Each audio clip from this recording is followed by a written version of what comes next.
Perfecto. Bueno, vamos a iniciar entonces. Bienvenidos a todos. Hoy incursionaremos en aprender a hacernos bien, honrar la vida. Busqué la palabra aprender. ¿Qué nos dice el diccionario? Que es adquirir el conocimiento de algo a través del estudio o a través de la experiencia. Y como segunda acepción del verbo aprender, figura como retener algo en la memoria.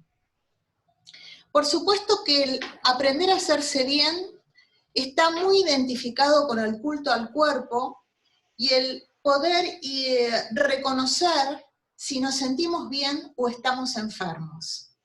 Pero la acepción que yo le estoy dando a aprender a hacerse bien es el de conectarnos con el reconocimiento pleno y en el instante presente continuo sobre todos los aspectos de nuestra vida donde nosotros registramos hacernos bien. ¿Cómo identificamos ese bienestar psicofísico y emocional? Por supuesto que esto es absolutamente subjetivo. ¿Por qué? Porque cada uno tiene una plataforma que ha sido desarrollado de acuerdo a la forma de crianza, al contexto, a las capacidades de nuestros padres o los adultos mayores. Por lo tanto, el aprender a hacerse bien, cada uno va a tener una acepción distinta, podrán tener puntos en común, pero cada uno, de acuerdo a su mapa, tendrá un concepto de aprender a hacerse bien. Entonces, lo que vamos a hacer ahora es identificar cuáles son aquellos aspectos que hacen que no logremos identificar qué es lo que hoy nos genera una responsabilidad mayor como adultos que somos en la búsqueda de hacernos bien. Se requiere primero el identificar lo que se llama el proyecto sentido. ¿Qué es el sentido del proyecto? ¿Y de qué se trata eso? Bueno, el proyecto sentido es el sentido que se le dio a mi vida en el momento que fui concebida. Todos tenemos un proyecto sentido. Por supuesto que hay un alto porcentaje que el proyecto sentido lo tiene como algo inconsciente, no consciente.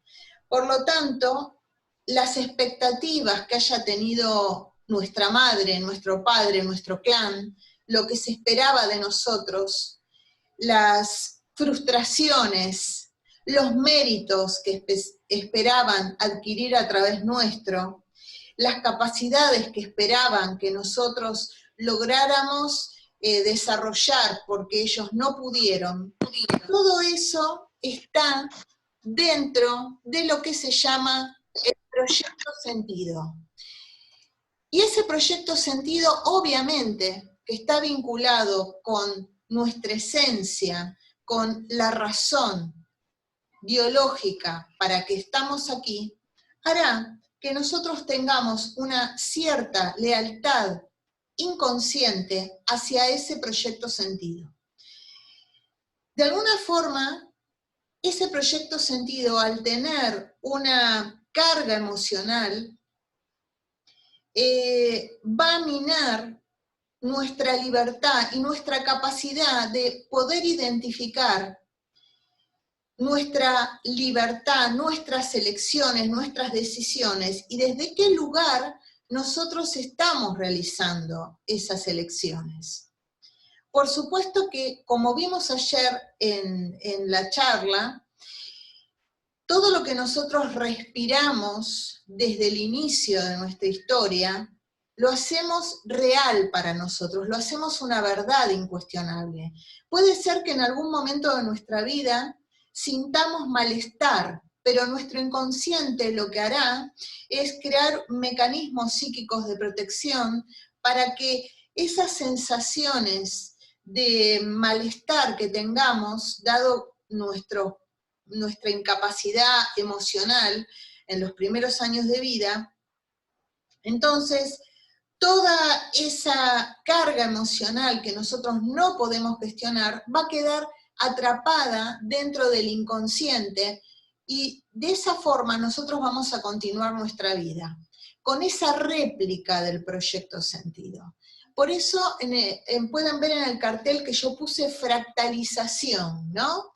Proyecto sentido como la base, que es nuestra base fundacional, y después puse el dibujo de un fractal. ¿Qué es un fractal? Es una estructura que se replica a sí misma y que resulta idéntica y se va expandiendo. Y nosotros nos vamos expandiendo, nos vamos desarrollando a través de ese proyecto sentido, lo cual genera un argumento de vida. Hacemos una fractalización de nuestro proyecto sentido. Por supuesto que hasta acá parecería que está todo escrito y que no tenemos ninguna posibilidad de reescribir nuestra historia. No lo podemos hacer si vivimos automatizados, si creemos que esto es todo lo que hay, si decidimos rendirnos a ese proyecto sentido. Y ustedes me podrán preguntar, pero ¿y cómo identifico ese proyecto sentido, Isabel? ¿Y cómo sé? Bueno, vamos a eso. Esa es la idea. Identificar cómo fue que ese proyecto sentido se convirtió en nuestro argumento de vida. Para eso se requiere trabajar nuestra posición de observador. El observador es aquel que tiene la posibilidad de colocarse en un punto neutro y observar su propia historia como si fuera una película, sin juzgar, sin carga emocional, identificando las características emocionales que crearon el proyecto sentido. Entonces, les daré aquí unas pautas. La primera es el reconocimiento del ambiente emocional. ¿Qué se respiraba? Porque ayer hice mención a que las palabras son vibraciones y nosotros tenemos que respirar las palabras, porque al respirarlas, lo que estamos haciendo es registrar la vibración, la hacemos nuestra. Si nosotros somos energía y respiramos la vibración, la estamos incorporando a nuestra energía. Por lo tanto, el reconocimiento del ambiente emocional, como digo siempre en consulta, es ¿qué respiramos nosotros desde el inicio de nuestra historia? Hemos respirado conflicto, maltrato, silencios, ausencias, abandono, sobreprotección, plenitud, distanciamientos, engaños. ¿Qué es lo que se experimentó como ambiente emocional? Es esencial identificar eso. Por supuesto que identificarlo no es juzgarlo. Si nosotros no sabemos cuál fue nuestro origen, poca posibilidad tendremos de poder modificarlo. Por eso, el papel del observador es esencial para convertirnos de verdad en protagonistas de nuestra propia historia. Entonces, luego de haber identificado cuáles son las palabras claves del ambiente emocional, abandono, maltrato, reclamo continuo, peleas, porque todo eso lo hemos respirado y va creando un ambiente emocional junto con la fractalización de ese ambiente, vamos conformando nuestro argumento de vida cuando pasamos a la adultez. Entonces, el segundo punto sería ¿qué palabras representaban? La escasez, la carencia, la abundancia, el reclamo, la generosidad, ¿sí? La motivación, la depresión, la ira, son palabras que es necesario poner palabras, porque la palabra nos libera. Identificar sin juzgar es solo determinar cómo se conformó ese ambiente emocional. Luego es identificar dentro de lo que fueron nuestros referentes parentales, ¿qué características tenían? Poco lo dije el otro día cuando hablaba de nuestros adultos mayores que nos tuvieron a cargo, ¿no es cierto? Esa estructura, ya sé si fueron nuestros padres, debemos identificar las características de ambos, sus creencias más profundas, cuáles eran sus dichos, qué actitud tenían frente a los negocios, frente al dinero, frente a la familia, frente a su posición en la política, con las mujeres, con los hombres, con las relaciones, porque todo eso va a conformar el argumento de vida.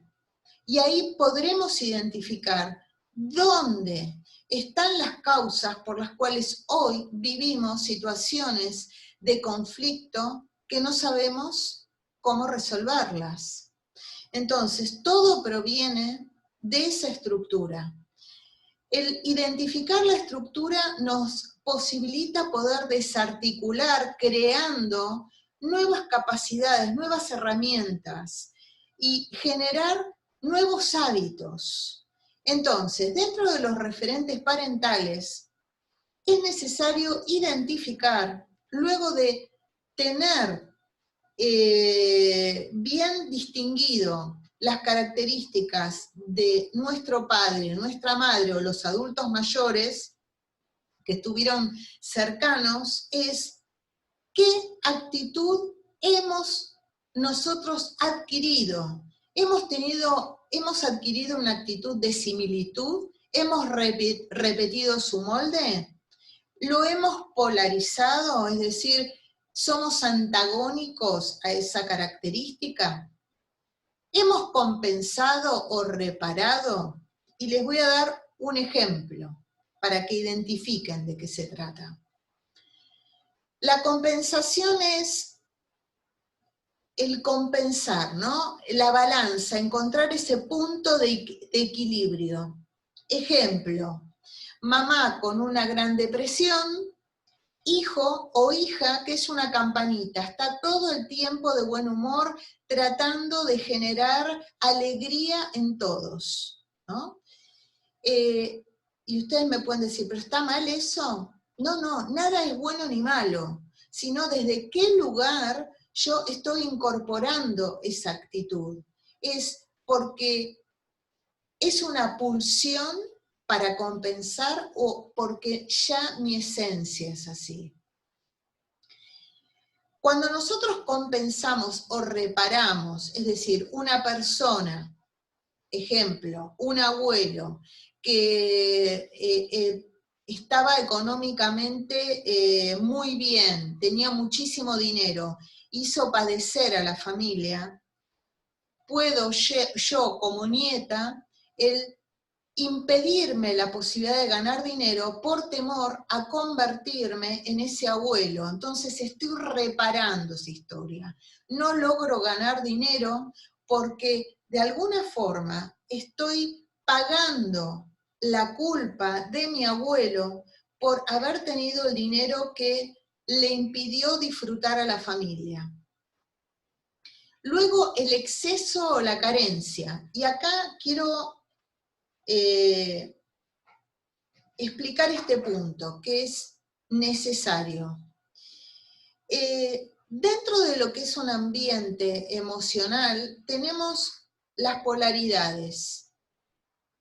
El exceso, que es la sobreprotección, o el exceso de motivación, o el exceso de perfeccionismo, todo lo que sea exceso está compensando algo. Del otro lado tenemos la carencia. La carencia es la falta de algo. Por lo tanto, tanto la carencia como el exceso van a producir los mismos resultados. Todos estos componentes van a ir moldeando nuestro comportamiento, nuestra forma de ser. Es inevitable, inevitable.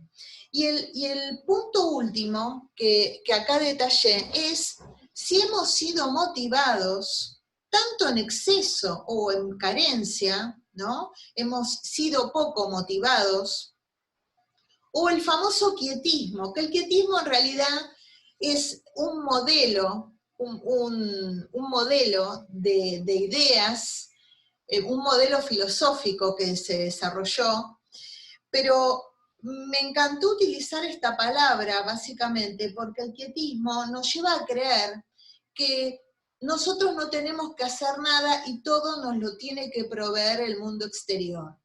Por lo tanto, muchas personas han recibido esa información.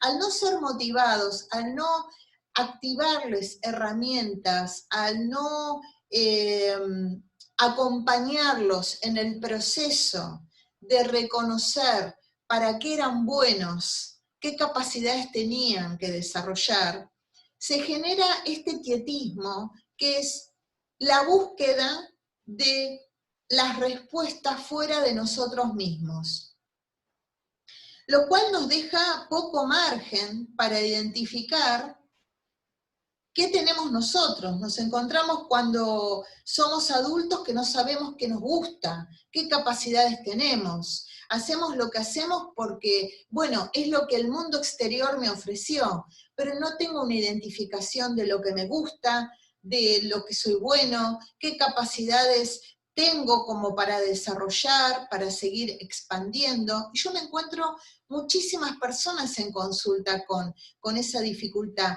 Siendo adultos, han seguido una carrera porque así estaba estipulado en la familia o porque era una forma de agradar a los padres, pero nunca se plantearon si realmente querían.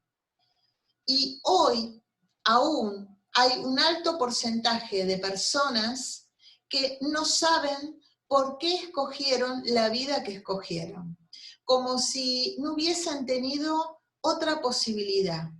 A eso yo lo llamo argumento de vida.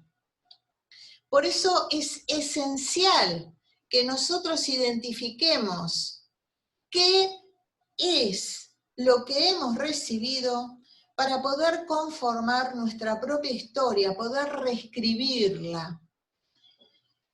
En este cuadro van a encontrar todo un fractal de comportamientos que se desarrollan dentro de lo que es un proyecto sentido y a lo largo de nuestros primeros años se va conformando el argumento de vida, ¿no? El exceso de control, cuando tenemos padres controladores, y por el otro lado cuando tenemos padres que no nos ponen límites, da lo mismo. Tengamos en cuenta que los extremos generan los mismos resultados. El abandono y la sobreprotección es lo mismo.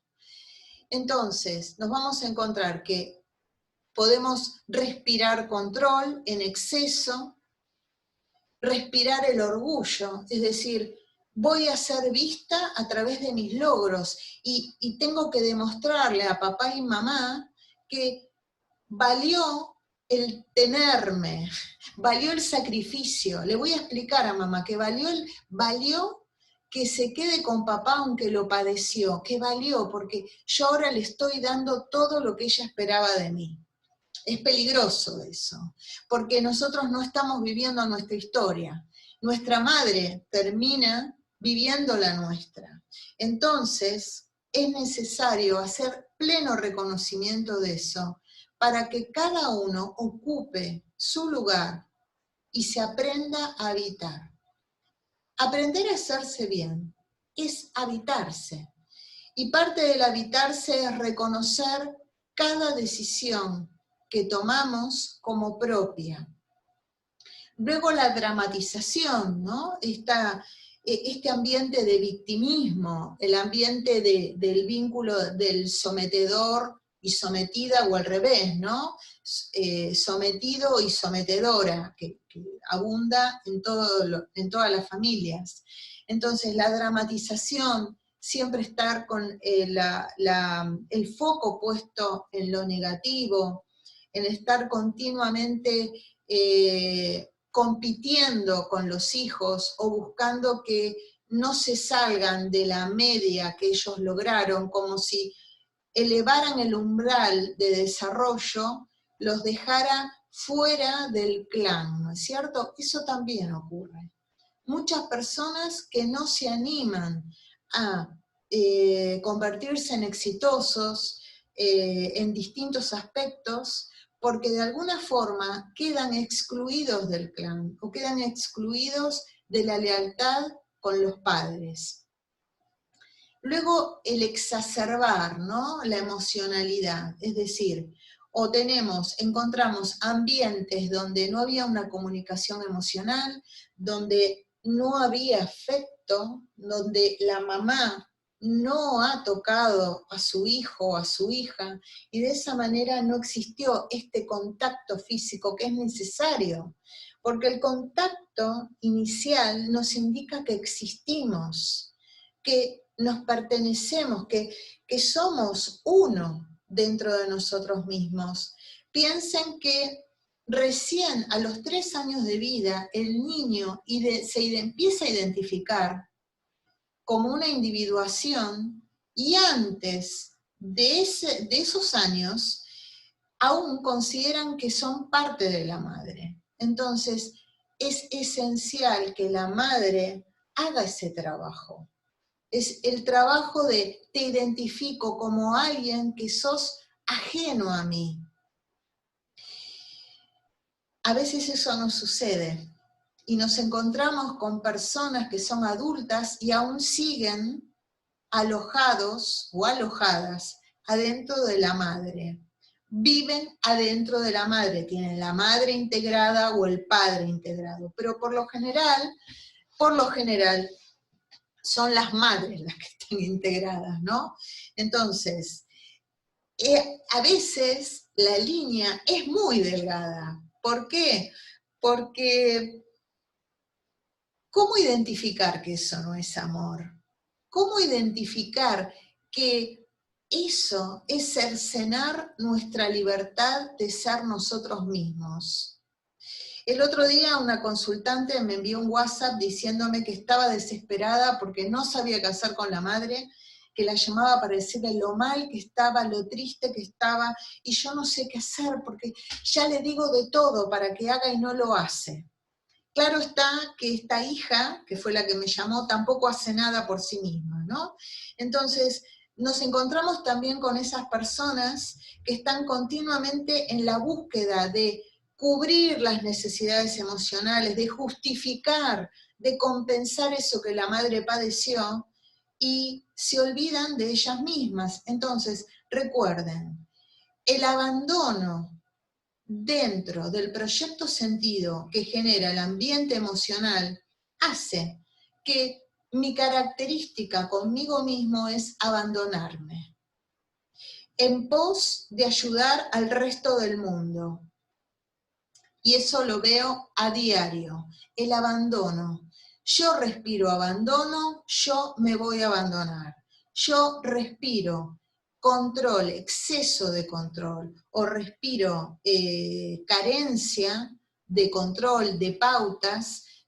Por lo general me voy a encontrar con personas que vivan las circunstancias con gran sentido del control, quieran controlar todo, ¿no?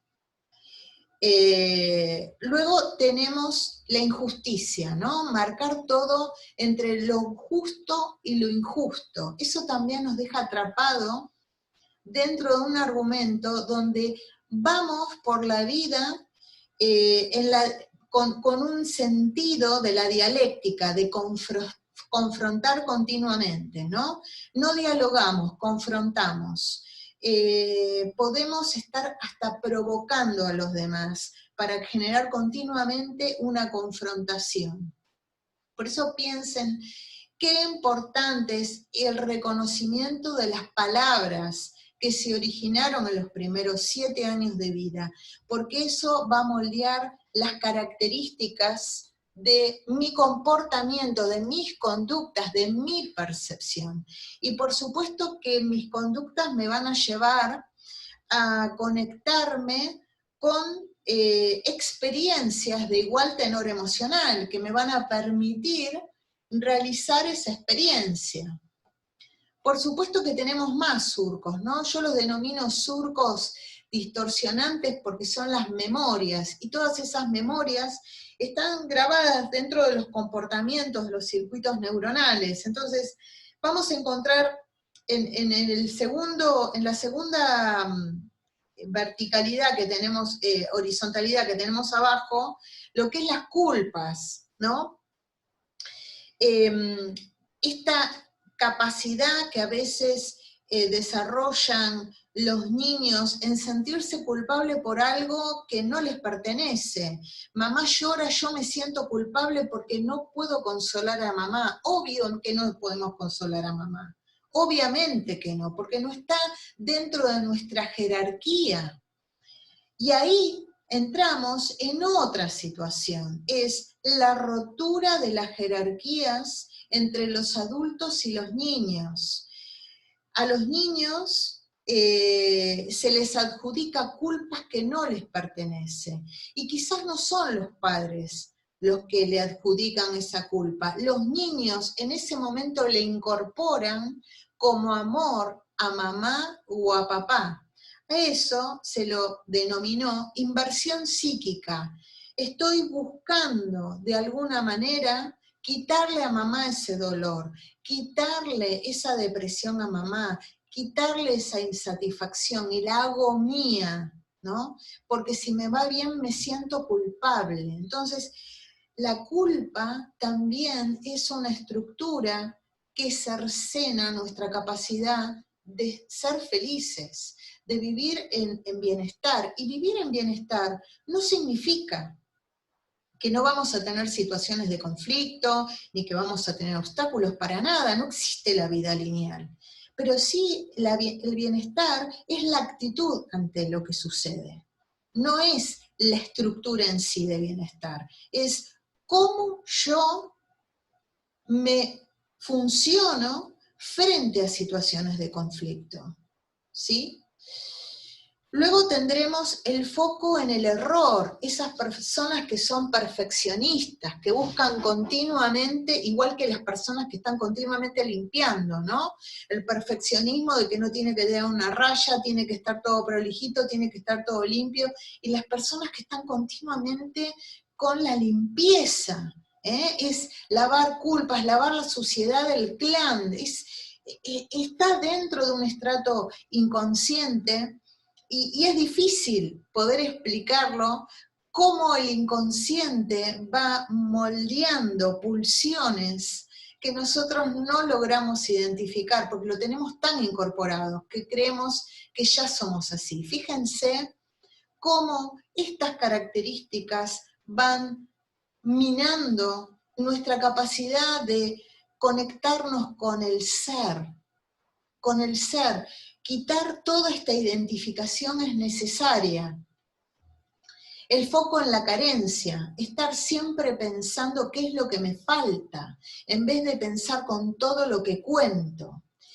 El argumento de buscador, la insatisfacción constante, ¿no? Estar continuamente buscando. ¿Y qué buscamos? No sé, pero es la acción de buscar.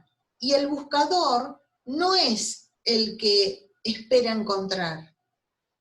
No le interesa encontrar. El buscador incorporó tanto ese rol que lo único que hace es buscar y no se puede aferrar a nada y no se puede quedar en ningún lado.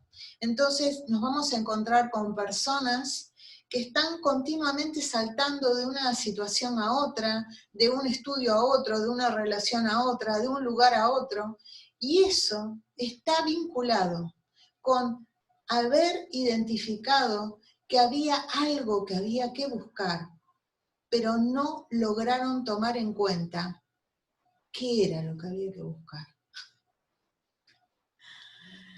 Bueno, ¿quién conduce nuestra vida?